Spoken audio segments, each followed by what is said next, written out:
نشكر الله ونقول الحلقة ديالنا اليوم. واحد راجل عطار ديال السواق. العطار هما اللي تيبيعوا العطرية، التحميرة والكامون وكذا وكذا وكذا وكذا. وهنا كاين واحد الخرجة غنبدا بها في الأول. شفتوا اش ولاو تيديروا في التحميرة، شفتوا اش ولاو تيديروا الكامون، شفتوا اش ولاو تيديروا في البزار. هاد التخريطة اللي ولاو تيخلطوا وهاد المواد اللي ولاو تيزيدوا، يقلبوا على الصباغة ويديروا الطحين ويديروا ليه التحميرة ويبيعوا الناس تحميرة مطحونة ولا كامون مطحون ولا كذا وكذا. تنقول للناس احسن ليكم ترجعوا كما كانوا والدينا بكري. تنقولها بعض العيالات، ما تبقاوش تاخذوا داك الكامون مطحون وداك التحميرة مطحونة وداك الشيء مطحون. اللهم يدي واحد داك الشيء حبوب وديري المهراز ويديك في الدار وتصوف في الدار وتنقى في الدار وتشمس في الدار، لان هاد المواد اللي تيديروا دابا تتخلع. هنا هذه وصية تنقولها. العطار عنده الكامون وعنده الفلفله الحمراء وعنده البزار، نعزل داك الشيء حبوب ونشوفو ونتاكد منه وندقو في المهراز كما تيديروا والدينا بكري ويشمسوه وينقيوه احسن ما دا ديك العطريه اللي تنشوفوا دابا. اخر ما شفت واحد الفيديو بوليس طبيب بلدي مع رفقة البوليس وداك الشيء، دخلوا على واحد لقاو تيصوب التحميره، هذيك التحميره الحمراء تيديروها بشي بالطحين وتيكبوا عليها الصباغه وتيديروا كذا وتيدفعوا لعباد الله. ولقاوهم عاوتاني شدوا شي وحدين تيلعبوا في البزار تيخلطوا بشي ماده اخرى ماشي بزار وتيعطيوه كانها بزار، وهادشي تيأثر على الصحه. ردوا بالكم. هاد السيد هذا اللي قلت لكم كان عطار ديال السواق. العطارة ديال بكري كنتو تعرفوهم كانوا نية ما كانوش فيهم حراميات للاسف. كاين بعض العطارة دابا اللي ناس مزيانين ومعقولين. هاد العطار كان عنده كاميون، وبكري ما كانوش بزاف العطار عندهم كاميونات، كانوا قلال. وكان هاد العطار ملي تيكون عنده كاميون كانوا تيمشيو للسواق. اي مثلا واحد مثلا في الرباط تيمشي السوق لحد الرباط وتيمشي النواحي كامله ديال ديك المنطقه ديالو، بحال غنقولوا الجهه ديالو تيمشي فيها. الكاميون ما كانش تيهز غير عطريه، كان تيهز عطريه، كان تيهز السلعه ديال الناس اخرين اللي هما تا هما سواقه، مالين الحوايج مالين كذا مالين كذا مالين كذا. كان تيهز الكراس ديالهم. كنت تشوف واحد الكاميون تيدوزو هازين دوك الكراس. اسمح لي واحد وزداتي شفتو على الطابله داروا لي اليوم على كيسان على براد، مالين الدار داروا لي هادشي حطوه ليا. قلت له هاد البريدات وهاد الكويسات تنشوف انا في هادشي هذا خصني غير السبسي السبسي اللي خاص شد السبسي. كنبقى نهضر معاكم بالسبسي نقول لكم مشى واحد العطار مشى لاخر جاو داو البوليس هذوك مالين السبسي تطلعهم تيكون تيهضر بالسبسي. الله يعفو عليهم. على اين هذاك العطار كما قلنا الكاميونات تيهزوا السلعه، راكم تتشوفوا تيهزوا الكراس، هذه كراس بزاف غاديين، تيهزوا الخناشي وتيهزوا السلعه. اي ان عنده واحد مجموعه ديال الزبناء ديال الكليان اللي هما بياعه وشرايه في السوق تيكونوا ديما من تيساليهم البيع والشراء تيعطيو السلعه ديالهم كامله وتيمشيو هما بلا سلعه. نقول لكم كيفاش تيدخل داكشي، تيمشيو في حالتهم نديروهم ولا كذا ولا كذا وتيتلاقاو في السوق الثاني. بحال مثلا تسوقوا سوق الحد تيصبحوا غدا في سوق اثنين، لا بعد غدا في سوق ثلاث، سوق الاربعاء، سوق الخميس، الا شي نهار شي سواق شي واحد منهم ما تيجي شي تيعطل شي مره ما يمشي السوق الجمعه ولا كذا ولا كذا. ولكن السلعه ديالهم ديما تتنقل عبر داك الكاميون ديال العطار. والعطار هما اللي كانوا عندهم الكاميونات، كانوا العطار عندهم كاميونات وكان موالين البهائم ديال المواشي هذوك شكل. اما العطاره كانوا عندهم، وكانوا شي ناس تاهم عندهم غير التوب بوحدو ولكن عنده كاميون تيهز عليه. اذا هذوك الناس يخلصوا ديك الزبناء ديالو وداك الشيء اللي تيبيع هو في العطريه وداك الشيء. كانوا ناس من الناحيه الماديه لاباس عليهم. هذا العطار هذا كان لاباس عليه لانه كان يجيب السلعه بزاف ديال العطريه، كان مشهور في السوق وراجل ما خاصو حتى شي خير. كان مجوج، كان عنده وليداته، عنده واحد ولد كبير، عنده 3 دراري، 2 بنات وولد. يا ربي 2 حسب مسطره، 2 بنات وولد كما تيقولوا الحاله الاجتماعيه ديالو. وكان عنده ولده هو الكبير، عنده ولد كبير. هذاك الولد قرا شي شويه، قرا مشى للمدرسه وكذا، ولكن ما من الثانوي خرج بحالاتو. دخل تيعاونو، دار ليه باه بيرمي، ولا تيسوق هو الكاميو وعاود ما تيسوقو باه، ولكن باه كان باقي بصحته، مرات يسوق هو مرات يسوق الدري. الدري دخل في هذا العالم ديال العطاره وديال السواق وديال كذا وديال كذا وهذا، ولا الدري خدام على راسو. ولكن هذاك باه كانت عنده واحد السلطه ابويه قاصحه. دوك الناس ديال بكري كان داك باه راجل قاصح، تيقولوا الناس كان باه واحد راجل صحيح حتى في الصحه ديالو، وكان شويه قاصح، وكان هو السي سيد في الدار. اي انه واحد بنته بغات تزوج، هو اللي جاب لها العريس، مشى جاب لها واحد العريس عنده من البلاد وتزوج بها، حتى انه ذاك العريس غيتزوج بها داها للبلاد، مع ان البنت كانت عايشه في المدينه. وولدو فاش كبر، هاد ولدو تنهضروا عليه فاش كبر، الاب ديالو مشى جاب ليه امراه من الصراغنه، هو اللي يزوجو. ما الدري ما عنده ما يقول، قال لي خصك تتزوج، ما خصك تتزوج انا غنجيب لك المراه كيما دار لختو. مشى جاب ليه امراه من الصراغنه، حيت هو صرغيني، مشى جاب ليه امراه من الصراغنه جابها ليه للدار. الناس ديال بكري وزواجهم كانوا بعض الناس هكا دايرين، الدري بغا يتزوج تيمشي يجيبوا ليه بنت، البنت بغات تتزوج تيشوفوا لها راجل، صلاة على النبي هو ما عنده ما يقول. هذاك الدري لما باه جاب ليه ديك السيده من عائلته من الصراغنه، وقع تغيير في حياته، بحال هو داك الولد ما بغاش ديك البنت اللي جاب ليه باه، ولكن ديك العلاقه اللي عند الوالدين ديال ديك البنت مع الاب ديالو من الناحيه العائليه، علاقتهم بنت خالته قريبه لهم وكذا، وتيجيو الاخرين عندهم، الاخرين تيمشيو عندهم في الصيف تيسافروا عندهم. ما قدش يهضر داك الولد، ما قدش يهضر، وهذا الشيء بقى كاتمو في حياته. وحتى قالوا من وقعت المشكل اللي غنعاود لكم، واحد الناس صرح به، شي وحدين قال لهم انا ما حملتش ديك المراه من النهار الاول فاش جابها لي با، جابها لي من العروبيه ما تتعرف والو، متهاديه كذا كذا، والدري كبر في المدينه وجابها ليه. على اي مشى جاب لي ديك البنت من الصراغنه، والولد ما بغاها شيء، ولكن ما لقى ما يدير قدام السلطه ديال با وداك الشيء، وتزوج ديك البنت. تزوج ديك البنت، والبنت بقات معهم في الدار وبقات مع امه، والولد بقى مع باه تيخدم في العطريه، وباه مرض ما بقاش تيمشي، بقى الدري عطار معروف تيمشي ويجي.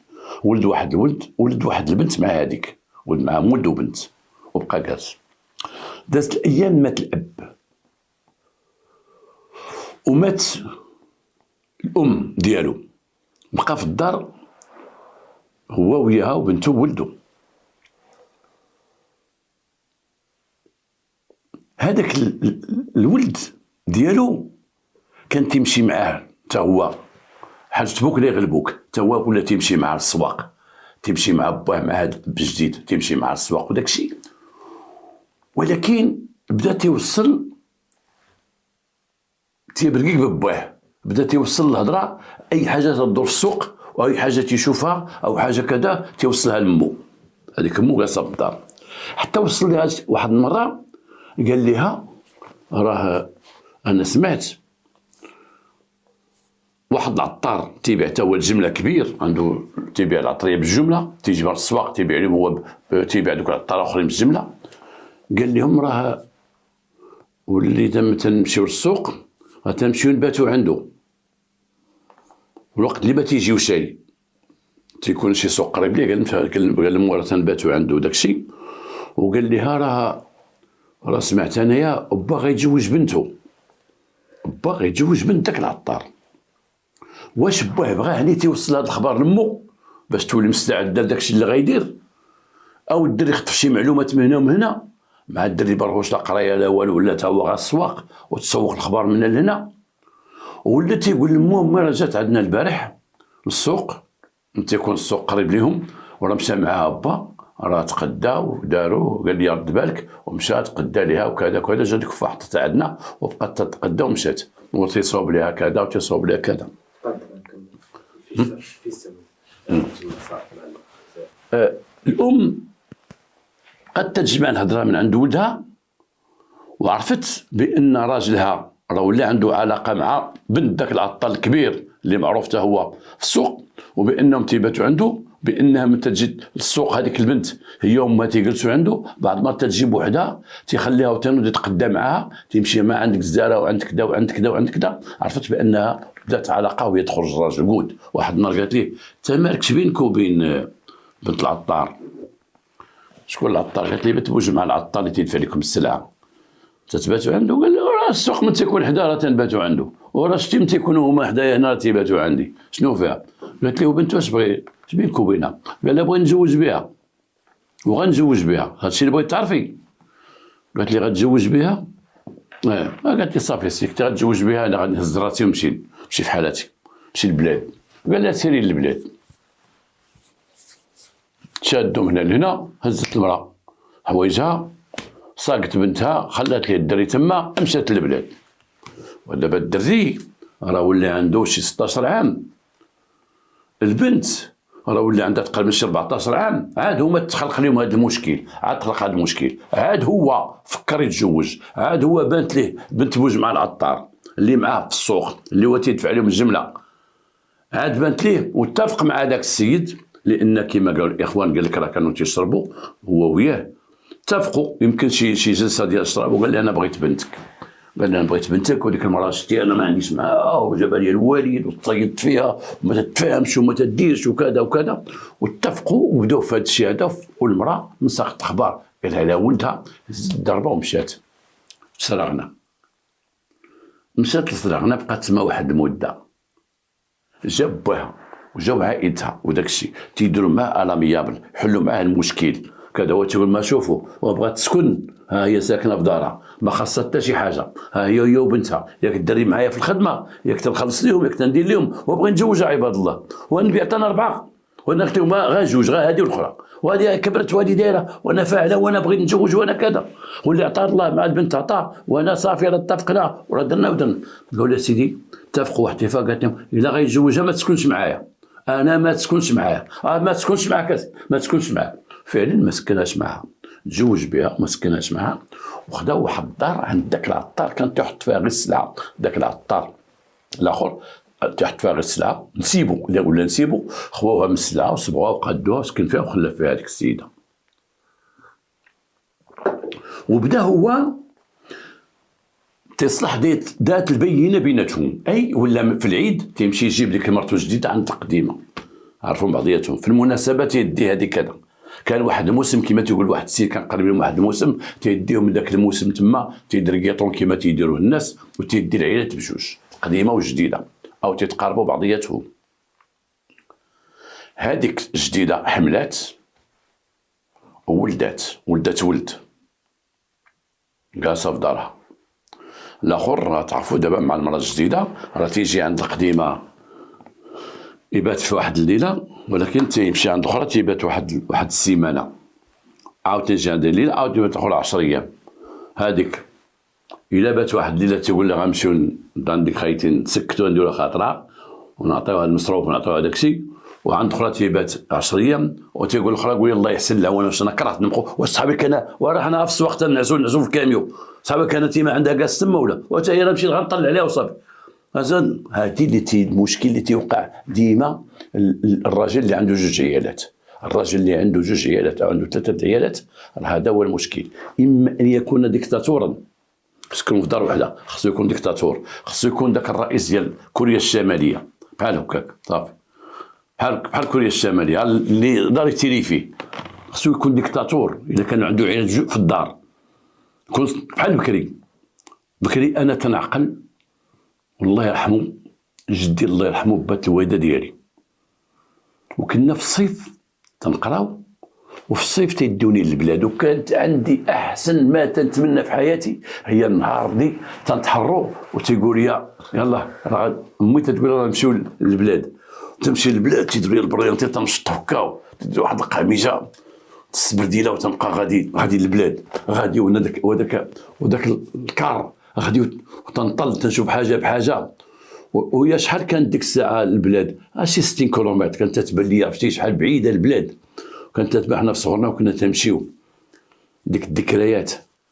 ومنها نقول لكم واحد الذكرى واخا زوينه قبيحه، بقى عندي واحد التقيبه كانت عندي هنا ومشات ما بقاش عندي هنايا بكري، ما بقاش كنتنقصها بيديا هنا. واحد المره مشينا للبلاد مع الوالده، كان الصيف، ومشينا للبلاد في طاكسي، ما مشيناش في الكار، مشينا في طاكسي، دوك الطاكسيات الكبار اللي كانوا بكري. وانا بقيت تنطلب الوالده باش نجلس حدا الشرجم. المهم 4 الناس يكونوا اللور، كانت واحد الاخت ديالي وكانت الوالده وكنت وانا بقات بلاصه هنايا، ومول الطاكسي تيقول لي الله غادي كذا اللي غادي كذا غادي، وانا خرجت برا وقالت لي الوالده طلع، قلت لها لا بغيت نجلس من جهه الدجاجه. واحد خينا لابس واحد الجلابه ديال ديك الجلابه الصوف الدرعه، ديك الجلابه ديال الدرعه وغليظ، وقال لك ادخل اوليدي ادخل، قلت له لا بغيت نجلس حدا الدجاجه، قال لي ادخل ادخل لداخل، ادخل اوليدي لداخل. هو يدخلني، وداك الراجل زمتني زعما يلاه تندير تنشوف هكا، والله ما بغيت ننسى ليا، وتنشوف زعما بغيت نشوف الطبيعه وداك الشيء تنشوف القدام تنديرها، هو زامتني وانا كنت حسن نشوف حدا الدجاج بحال الكار. والمصيبه الكحله داك الراجل بغى يهبط في واحد البلاصه قريبه لذاك الدوار ديال الوالده اللي غادي ليه، وبغى يهبط وانا صحاب غنهبطوا كاملين.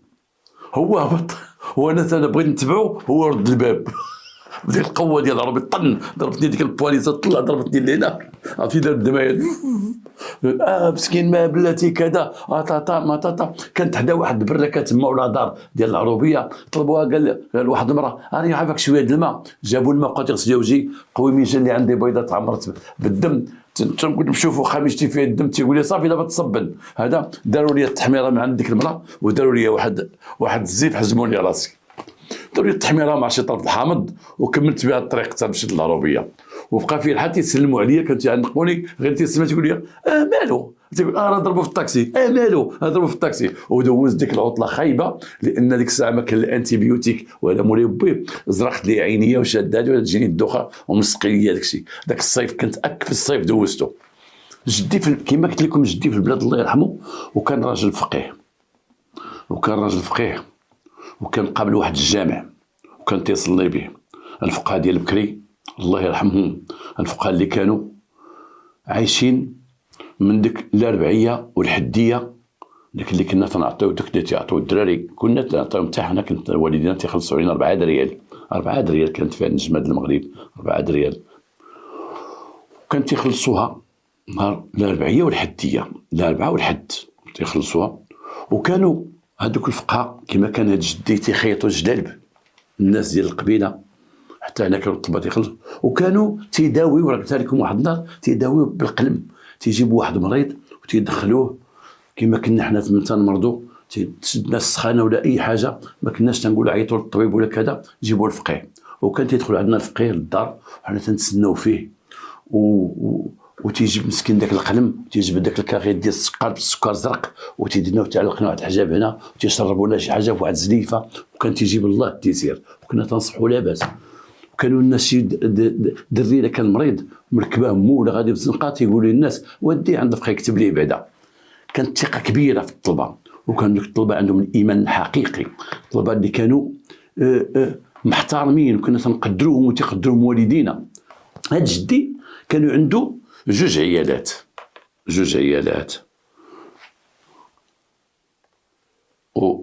وكان هادو 2 عيالات من تمشيو تما الله يرحمهم مساكن.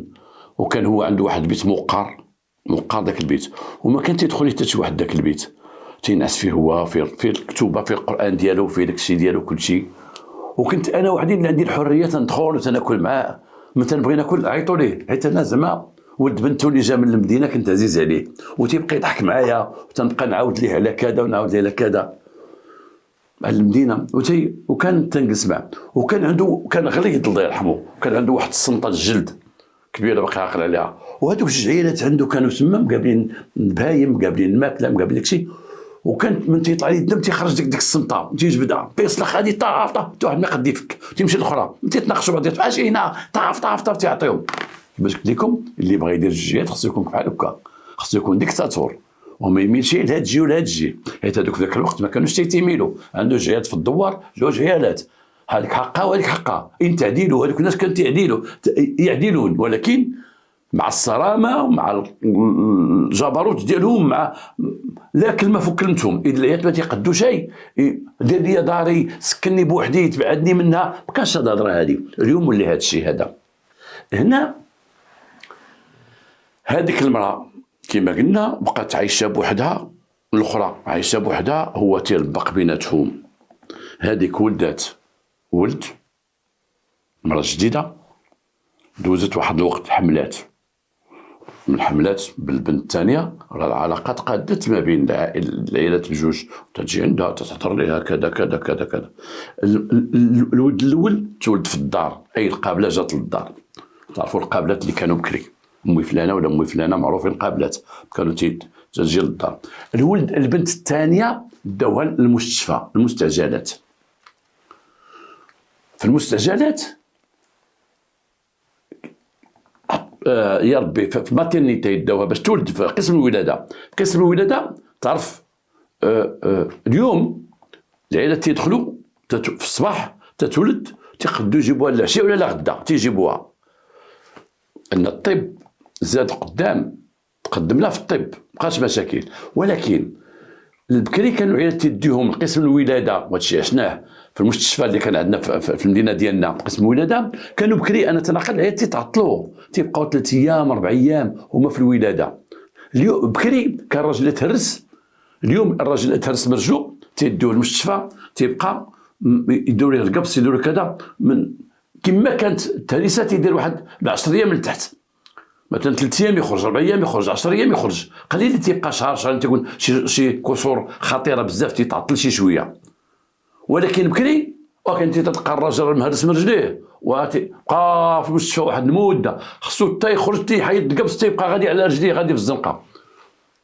هاد المراه هادي مشات تولد في المستشفى، بقات تما واحد 4 ايام وهي في المستشفى، يمكن كانوا عندها شي مشاكل.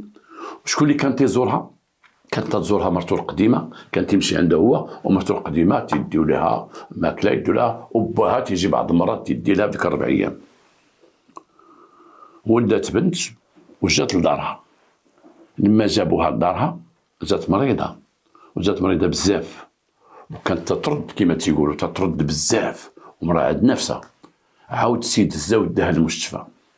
المستشفى عجبو من الحاله ديالها كما تيقولوا، وقال خصها تنعس عاوتاني في المستشفى. نعسات في المستشفى وهي نافسه وماتت. ماتت. كيفاش ماتت؟ واحد ما عرف.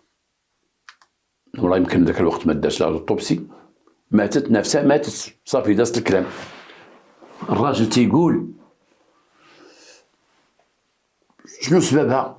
شنو كان تيدو لها في الماكله؟ حتى واحد ما تهم شي حد.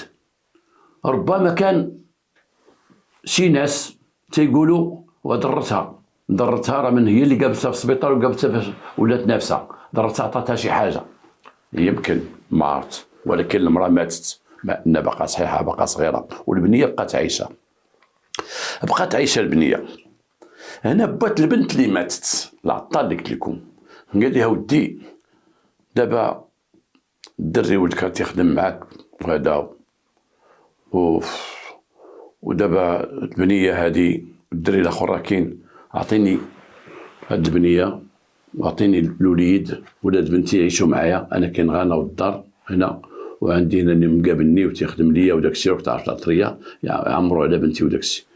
اما المراه الاولى ديالك راه عايشه، راه كذا، راه مولفه، تيجيو عندها عائلتها. خداو البنيه اللي تولدات، خداو الولد وداه جدهم وبات المرحومه، وبقاو عايشين. الاخر كمل حياته هادي، تيمشي خدمته، الله يرحم فلانه، الله يرحم فلانه، الله يعظم اجرك، الله يعظم اجرك. بقى دوز واحد عام ونص، ولكن داك العطار نسيبو عنده بنته وحده اخرى عنده.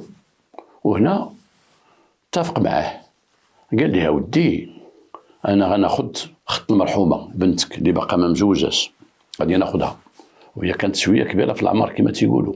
قال لي غناخذها. هاد بنته كانت خدامه في واحد المعمل ديال تيصاوب داك المصبرات ديال الخضره، تيديرهم في الحكاك تيصدروهم. خدامه في داك المعمل، كبرت شويه في العمر، ما تزوجت حتى، كانت عازبه وكانت تخدم وتمشي تجي تمشي وتجي عاديه. الاخر من جا قال لي اعطيني بنتك الاخرى، هي اللي غتقابل لي ولادي الايتام بجوج، وبنت كما كان غتحن عليهم لانهم اولاد اختها وغتحن عليهم وكذا وكذا. وتم الاتفاق على ذلك. عاوتاني جا مره اخرى وصرح المراه، قال لها شوفي انا غناخذ اختها، ما غنبقاش بلا زواج. هاد المره الثانيه عاوتاني نوضات معها واحد الفضيحه، صافي ياك خليتك تزوجتي، ياك ولدتي، ياك درتي ما هذا يا صراغنا. عاوتاني مشى للصراغنا، عاوتاني دخلوا في المفاوضات، دخلوا من هنا ورجعوا. هاد المسطره وهاد القضيه هادي لانهم هاد الناس تنعرفوهم وقصتهم كانت مشيوعه معروفه. القصه ديالهم هادي تنعاود لكم كانت معروفه. وشكون اللي ذكرني فيها باش نقولها لكم؟ هو الشخص اللي تبين بانه مجرم في هاد القضيه هادي ودار جريمه، واللي بقى في هاد المدينه عندنا حتى نعاود لكم في الاخر المصير ديالو اش غيوقع ليه. ما نغلطكمش، نخليكم معايا. تزوج اختها وسكنها بالدار اللي كانت ساكنه فيها اختها، وهي ورثت اختها بديك بحال ورثت اختها بديك الدار وحوايجها وكوزينتها وداك الشيء، كل شيء بقى ليها وداك الشيء، وبقى عايش معاها تزوجها. ولكن هذيك واخا هي تزوجات وكانت في ذاك المعمل خدامه، وكان عندك بحال غنقولوا كرات في ذاك المعمل بحال كابرانه هي على البنات وداك الشيء، وكانت تخلص مزيان. واتفقت معاه قالت لي شوف انا ربيت الدراري وكذا وامي راه معايا وكذا وكذا وكذا، وندخل شي وحده خدام عندي في الدار، كاين خدامه في ذاك المعمل، نبقى خدامه في ذاك المعمل، ما نحيدش من ذاك المعمل. قال لها واخا. دوز معاه 8 شهور من بعد الزواج، امور هادئه. هي هاد البنت هادي كان في الاحساس ديالها يمكن كانت تتوجه التهمه ديال الموت ديال اختها، تتوجه لضرتها، تتقول ربما هذيك هي اللي كانت تقولها لهم كما تيقولوا هما بعد الجلسات، تتقول لهم انا والله اللي خرجت على اختي هي ضرتها. لما تزوجها المعني بالامر قطعات مع ديك ضرتها، قطعات مع ضرت اختها اللي ولات ضرتها، ما بقاش تهضر معها، ما تمشيش عندها وما تقبلش في دارها. 8 شهور من نهار تزوجت ما تبغيش تجي عندها، تتقول لي هذيك ما تقربش عندي، درتك ما تقربش عندي. تمشي للخدمه وتجي، تتمشي للخدمه بالطوموبيل ديال الخدمه، تتهز بزاف الخدامه وتحطها وتتمشي تقريبا واحد 800 متر في واحد مسلك، طريق مسلك خاليه، تمشي وتمشي لدارها. عاوتاني الصباح تتركب تمشي تخرج، داك المسلك تيدوزو كاع الناس كلهم تيدوزو منه.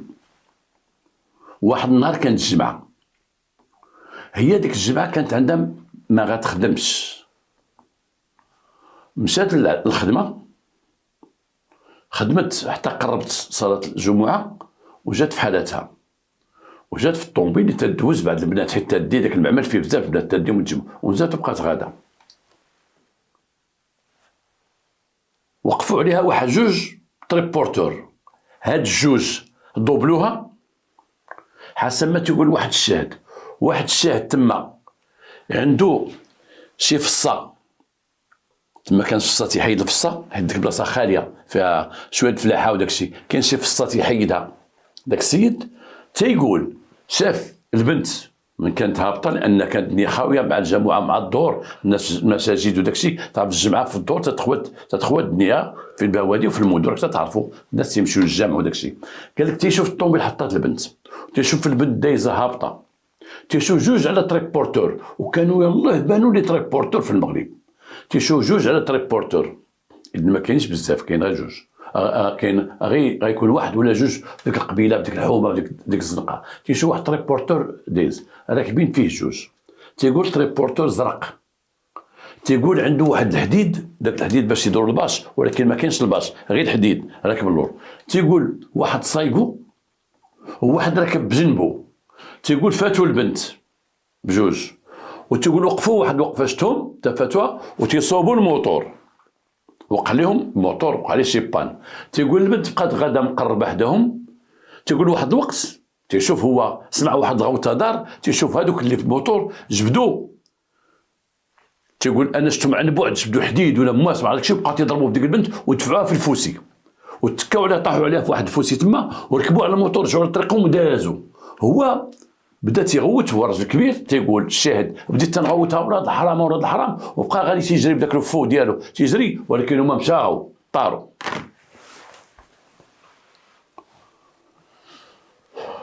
تعلم الامن، مع ان المنطقه تما كانت عاد دخلت عند في النفوذ ديال الامن الوطني، كانت من الضاحيه ديال المدينه، من جناب ديال المدينه، باقي الناس ديال البهيم تما، كاين اللي باقي عنده شي فليحه باقي داكشي، ولكن دخلت في النفوذ ديال الامن الوطني. دخلوا مشاو لبوسعيد المكان، لقاو السيده مقتوله مضروبه ضربا مبرحا، مضروبه راسها، مضروبه العنقه، مضروبه، اي اللي ضربوها بشي حاجه كبيره، وباغي كما قال لهم ذاك الراجل، قال لهم بالله على الشواق راسي تشوف الشواق تيضربوها وماتت. تيقول الموتور زرق، تيقول عنده الحديد ديال الباش، تيقول جوج الناس، تيقول شي شاهد اخر غيقول شي حاجه، شي شاهد، كاين شي شهود بداو غير تيجيبوا من الريوس نسمعوا داك الرجال قال موتور زرق، شفنا واحد موتور زرق، كاين شكون هما؟ دازوا عندنا تيجريو، وشكون هما؟ وتيقول السيد بانه لما هربوا ما مشاوش الطريق الرئيسيه اللي غيدوز منها الطوموبيلات، مشاو مع الطريق الحراتيه، تعرف الطريق الحراتيه اللي وسط الحرس، بقاو غاديين مع الطريق الحراتيه، ما طلعوش الطريق، يمكن يطلعوا لها من بعد. شكون البنت اللي ماتت؟ هي البنت ديالنا، هي مرت العطار ديالنا اللي تيهمنا، هي الزوجه الجديده ديالو، هي اللي بقات شاده في الخدمه ديالها، هي البنت اللي ماتت، هي البنت اللي تقتلت. البحث شكون هذا اللي قتلها؟ الشاهد كاين، خصنا الموتور، بقاو تيبحثوا من هنا لهنا، تيبحثوا، توصلوا لواحد القضيه بانه في ديك المنطقه كاينين 4 الموتورات، ديك المنطقه اللي هما ديال تريبورتور.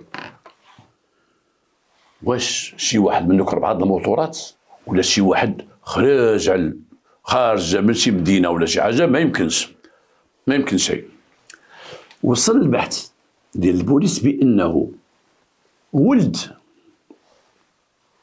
المراه الاولى، اللي تيخدم مع باه، مع العطار، عنده واحد صاحبو عنده تريبورتور، تيقصر هواويه، تيكمل شي شواويه معروف تما، بعض المرات تيجي عندهم ما تيجي عندهم، تيدخل عندهم للدار، ما يدخل عندهم للدار، كان البحث ساهل. مشاو البوليس عند داك ولدو، قال لي صاحبك من التريبورتور فين هو؟ وديما تيجي عندكم، ديما داخل عندكم ديما. قال لهم انا كاين، ولكن هذاك عنده تريبورتور احمر وعنده الباص، وهذا اللي تيقولوا قتلها راه عنده تريبورتور زرق. قال لي ورينا بهذا التريبورتور، هاد صاحبك التريبورتور اللي عنده زرق، حنا بغينا زرق. قال لهم عنده احمر، قال لهم بغا وريه لينا شكون هو. الناس تيعرفوا هذاك، تيجي عندهم واحد خينا، واحد الزوفري تيجي عندهم تما للدار، تيجي مره للدار وداك الشيء عنده صاحبه. ساهل القضيه، مشاو جابوه هذاك السيد وراهم جابوه. تيشوفوا بان الصباغه جديده، تيشوفوا داك خينا في يدو الصباغه، في يدو صباغه، اي صباغ الموتور بيدو، اي واخا غسل يدو باقي شي طراس في الضفار لاصقين ديال الصباغه. انت اللي صبغتي الموتور، هذا هو الموتور ديالك، انت اللي صبغتيه، صبغتو. كيفاش كان اللون ديالو؟ كان اللون ديالو زرق، وزدت عاودتو بالزرق. تيلقاو الباش مجموع في واحد البلاصه. علاش حيدتي هذا الباش من الموتور؟ حيدتو. علاش حيدتي الباش من الموتور وانت تهز السلعه، تهز البلايص، ودير فيه كراسه اللور تيجلسوا الناس؟ علاش حيدتي لي الباش؟ شحال هادي باش حيدتي الباش؟ شحال هادي؟ هذيك خينا ساكن غير مع مو، جبدوا مو تيبحثوا معاها، مرا عندها غوكود، قالت لهم راه هادي واحد 4 ايام صبغ الموتور، وداك الباش حيدو. قلت له ودي اش غتحيدو؟ قال لي خليه هنايا غنحيدو. قلبوا الدار ديالو، تلقاو فيها 2 زبارات، 2 ديال الزبارات مخبين في واحد الجهه تحت واحد الشوك، لان عنده هذاك الدري ديال البراكه مخبين تما. 2 زبارات تلقاو فيهم اثار ديال الدم. لقاو ليه القبض بداو تيتحاسبوا معاه هو وصاحبو. قضيه سهله، انت غتصبغ موطور على غفله ولا كذا والصباغه باقا في يدك، والاخر تيقول لهم راه كان الموطور عنده واحد صاحبي عنده موطور احمر. الناس زعما تفكروا اي زعما انهم اتفقوا باش غادي يقتلوا هذيك السيده، قال لي مشيو بموطور، ولكن باش ما يعرفنا حد نبدلوا ليه الصباغه ونحيدوا ليه الباش باش ما نتعرفوش. في الاعتراف ديالهم تيقول فعلا حنا قتلنا هاد السيده هادي. ولد العطار كبير ولدو المراه الاولى اللي قلت لكم تيقول انا امي اللي قالت لي هذيك تموت والسلام، هذيك ما تبقاش حيه صافي، اللي وزعنا الاولى راها ماتت، هذه ما تبقاش. شوف كي دير لها.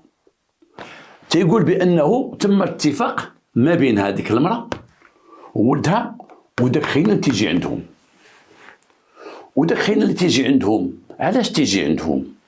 ماشي غير مصاحب مع ولدها، عندها واحد اختها هي كانت جات لمصر، انا جلست معاها، وداك خينا بغا ديك اختها، وديك اختها ما بغاتوش، ولكن ديك المراه قالت ليه ولا عليك غير صبر، غير عدي معاها كذا كذا حتى ترطب على خاطرها ونزوجها لك. وجاتها مناسبه باش تقول ليه شوف هذه راه حسبها مراتك، ولكن الاخرى ما تعيش. شوف كي دوله تلقاو لي عطاو البوا دقه واحده، وتم اتفاق ما بينهم مع الام وولدها وداك الطرف الاخر، وتاكد بان المراه داخله في لافير، هي اللي قالت لهم سيروا. هذا غواتو بالبنت اللي عندها بختها، قالت لي هذه خوضها وكذا وكذا وكذا وانا غندوزها لك وكذا وكذا، وان البنت تيقول هو ما بغاتوش، ولكن تقول لي احسبها عليا انا، ولا تيجي عندهم ديما. وولدها قالت لي راه غنعيشوا المشاكل اللي عشنا مع الاولى، وراه هذا غتولدي حتى هي، والورث ديالك غيمشي لك وغيدير لك وعمراتهم بجوج. اتفقوا ديك الخطه اللي داروا، تلقاو البنت مسكينه جايه من تماره هابطه في يوم الجمعه، وتلقاو له عرفوا ديك الطريق خاليه وضربوها، وتعترفوا بانهم كانوا مغطين وجههم، وجابوا لي كاكول باش مغطين وجههم، داروا واحد الطواقي على وجههم باش كانوا مغطين وجههم، حيت واحد السيد تيقول انا دازوا قدامي ناس بالموتور غادي مجد وجههم مغطيين، تيقول ما عرفهمش شكون. في البحث ديالهم كانوا تيبحثوا بورتا بورت ديك الجهه، تيبحثوا البوليس، غطاو وجههم، تلقاو البنت قتلوها. شكون بيدافع من ديك المراه ولا بغا يتسلط ليها باش يعاود يتزوج برا اخرى، كيما ما تسلطش ليها الاولى. ولا يستبعد بانه ربما ديك المراه ما داش لها مسكين الاوتوبسي الاولى اللي ولداتو ماتت، ربما حتى هي مشات مسمومه ولا مشات مقتوله من طرف الذره ديالها. هنا غنقول واحد الهضره، راه ما يمكنش امراه في الدنيا يتزوجها راجلها وتقبل. خاطر الهضره لا شي وحده تيزوج على راجلها تقول لك دابا انا راجلي مزوج، ولكن زعما مراته بحال اختي حنا خواتات بجوج، تيبغيني وتيبغيها وتتجي عندي وكبرت لها ولادها. داكشي غير الهضره. حتى راجل ما يبغي راجل يشرك ليه مع مراته، حتى راجل ما يبغيش راجل يشرك معاه المراه، امبوسيبل. كاين في واحد الدوله في اسيا، شي دوله ولا شي اقليه كاينه في اسيا، الخوت تيتزوجوا مراه وحده، قال لك باش ما يدخل حتى شي واحد في الورث ياخذوا من الاراضي ديالهم. الخوت تيتزوجوا مراه وحده، 3 4 تيتزوجوا مراه وحده. ما كاينش شي مراه تبغي مراه رجال يتزوج، ما كاينش. ولو تمرض وتهلك وتولي دايره هكا في الفراش، لا ما تتبغيش. راه ما يمكنش مراه ناعسه في دارها وعارفه راجلها راه مع المراه الاخرى، تتحس بلك الليل راه مع اخرى، راه جالس معها ولا يعلم الله، ما تتبغيش. وهذاك الشيء اللي وقع ديك السيده الدره، ما حملتش الاولى، واش قتلتها؟ العلم لله، لان ما درش لها الطوبسي كان دازت، والثانيه ما لقات غير ولات تكلفوا بهذه المهمه، لان اخرى بعيده منها ما قربتش لها، ما لقات الا ولدها وداك خينا اللي طامع في اختها باش تدفعوا من هذه الجريمه هذه. تقدموا كل شيء للمحكمه وتحكموا كاملين ب30 عام، 30 سنه من السجن. هنا غنختم هاد الكلام ديالي بما قلت سابقا. وقد ما لقى الواحد في دارو، وقد ما لقى الواحد في مراته، اعطي لمراتك حقها، والمراه تعطي الراجل حقوقه في الدار. ماشي الدار في الورث، لا، حقوقه في دارو يكون متع ومريح وهاني، وتبعد المراه من الصداع وتبعد من الغوات وقالوا لك وسمعت عليك وداروا دريه، والراجل يعطي لمرته حقها في دارها، تكون حتى هي عندها واحد السلطه. العدل صاحبي، خص يكون العدل في الدار، وتكون الحنانه وتكون المحبه ما بين الرجل ومراته باش يبعدوا من هذه المدونه هذه اللي هي مدونه ديال التهم الاشقياء. القصه ديالنا انتم سمعتوها، نتمنى من الله تفيدكم وتعجبكم، والسلام عليكم ورحمه الله.